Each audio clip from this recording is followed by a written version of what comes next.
Isang mabilis na aksyon ang ipinamalas ng mga tauhan ng Marikina City Police Station matapos nilang saklolohan ang isang lalaki na nabundol ng kotse sa kahabaan ng Gil Fernando Avenue, Barangay San Roque, lungsod ng Marikina. Ayon sa ulat, habang nagpapatrolya sina Police Master Sergeant Forte kasama sina Police Master Sergeant De Monteverde, Police Staff Sergeant Uruga, Police Corporal Guzman at Patrolman Alcaraz nang mamataan ang biktima na nakahandusay sa kalsada.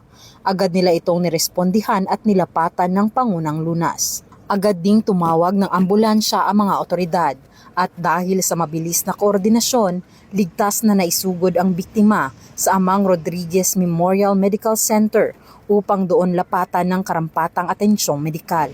Samantala, ang kaso ay formal nang inendorso sa traffic unit ng Marikina City Police Station at sa huli, nagkaareglo ang dalawang panig at inako ng driver na nakabundol sa biktima ang lahat ng gastusin nito sa ospital. At para sa mabilis na paglutas ng kaso at pagresponde sa anumang emergency, hinihikayat ng PNP ang publiko na agad i-report at makipag-ugnayan sa pinakamalapit na himpilan ng pulisya at tumawag sa 911 o sa mga hotline number na ito. Ito ang bagong PNP para sa bagong Pilipinas, serbisyong mabilis, tapat at nararamdaman.